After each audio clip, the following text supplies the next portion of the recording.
বিয়ে করে রীতিমতো ইতিহাসই গড়ে ফেলেছেন অস্ট্রেলিয়ার বর্তমান প্রধানমন্ত্রী অ্যান্টনি আলবানিজ। শনিবার ৬২ বছরের এই রাজনীতিবিদ গাঁটছড়া বেঁধেছেন ১৬ বছরের ছোট দীর্ঘদিনের সঙ্গী জরি হেইডনের সঙ্গে। গত বছর বিশ্ব ভালোবাসা দিবসে হেইডনকে বিয়ের প্রস্তাব দিয়েছিলেন আলবানিজ। তখনই জানা গিয়েছিল এবছর বিয়ের আনুষ্ঠানিকতা সম্পন্ন করবে এই যুগল। তবে বিয়ের দিনক্ষণ এবং আনুষঙ্গিক বিষয়গুলো গোপন রাখা হয়। অস্ট্রেলিয়ার প্রধানমন্ত্রীর দপ্তর এক বিবৃতিতে জানিয়েছে, রাজধানী ক্যানবেরায় প্রধানমন্ত্রীর সরকারি বাসভবন দ্য লজ এর সবুজ চত্বরে বিয়ের অনুষ্ঠান হয়। বিয়েতে শুধু দুই পরিবারের সদস্য ঘনিষ্ঠ কিছু বন্ধু উপস্থিত ছিলেন। অস্ট্রেলিয়ার ইতিহাসে এটি একটি বিরল ঘটনা। এর আগে দেশটিতে কোনো প্রধানমন্ত্রীর দায়িত্বে থাকাকালে বিবাহ বন্ধনে আবদ্ধ হওয়ার নজির নেই। মার্কিন গায়ক বেন ফোল্ডসের বিখ্যাত গান লাকি এস্ট্রের সুরের মূর্ছনায় বাবা বিল ও মা পলিন হেইডনের হাত ধরে বিয়ের মঞ্চে আসেন কনে জরি হেইডন। তবে অনুষ্ঠানের অন্যতম আকর্ষণ ছিল তাদের পোষা কুকুর টোটো। নবদম্পতির বিয়ের আংটি বহন করে নিয়ে আসে কুকুরটি। আনুষ্ঠানিকতা শেষে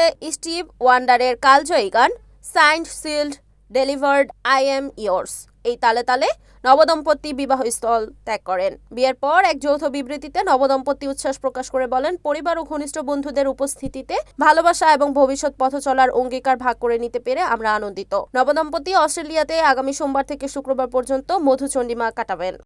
ডেস্ক নিউজ, NEN TV।